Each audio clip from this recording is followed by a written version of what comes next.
Welcome back to another episode of Quick Picks with the Geek. I am your host, Bro Power the Geek. All right, next up, we've got a fight that feels less like a fair matchup and more like a let's see if this guy survives kind of experiment.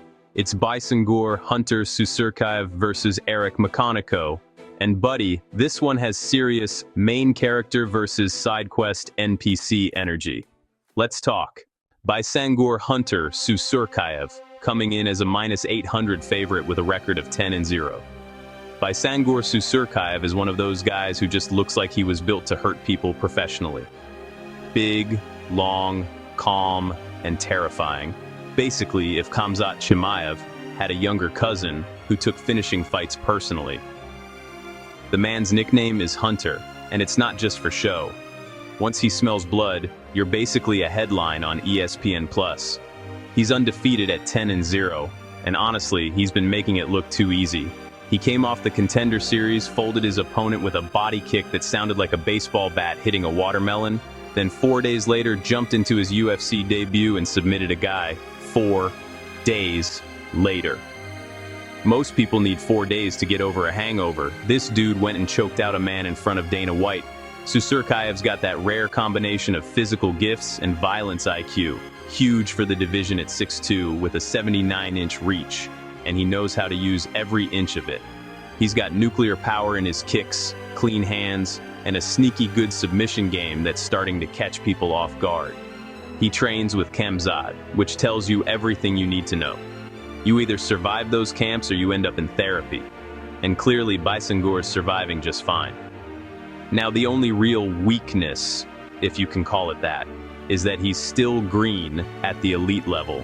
We haven't seen him tested by a grinder or a top-tier wrestler yet.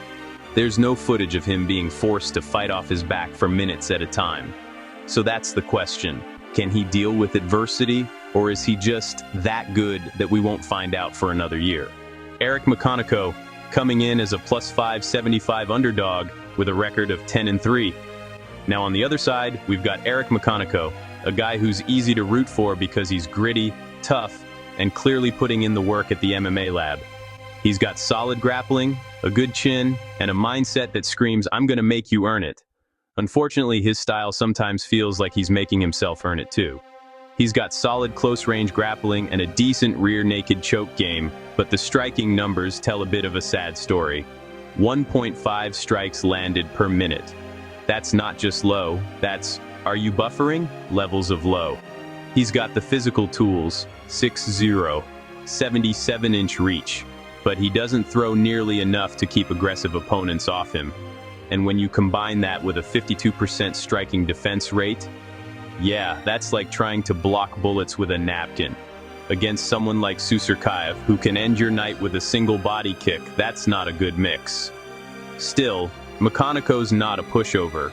He's fought decent competition, he's got heart for days, and he knows his way around the clinch. But he tends to get stuck in positions, both figuratively and literally. Once you put him on his back, he has trouble getting up, and that's not a place you want to be when your opponent trains submissions with Khamzat freaking Chimaev. So, who wins? This is one of those matchups that feels like the UFC matchmaking department wanted to see if Susukaev could handle a grinder before throwing him to the wolves. And I think he's going to handle this just fine. For McConico to win, he's got to turn this into an ugly, grindy, fence-heavy fight. Chain takedowns, slow the pace, make Susukaev second-guess that output, and maybe drag him into the later rounds where inexperience might start showing. If he can somehow get on top and hold position, he's got a shot to make it close. But that's a big if, because Susukaev's speed, length, and shot selection are all way above what McConico's dealt with before. If he finds range early, and he usually does, this could get violent quickly. The body kicks, the front kicks, the straight left, it's all gonna be there. And if Eric shoots sloppy, he's probably getting guillotined into another dimension. It's a prospect versus gatekeeper fight, but the gate's looking pretty flimsy right now. Official pick. I'm going Baisangur Hunter Susukaev by first round finish.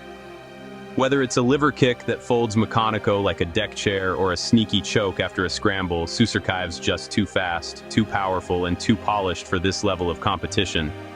I think he gets it done early and makes another statement. Because when your nickname is Hunter and your opponent's last name sounds like a Mortal Kombat character, someone's getting hunted, and it ain't the Chechen. If you enjoyed this, go ahead and smash that like button. If you haven't subscribed yet, what are you waiting for? Hit that subscribe button and turn on notifications so you don't miss a beat when the next video drops. And don't be shy. Leave a comment below and let me know who you got winning this fight. Let's see who really has the crystal ball around here. Until next time.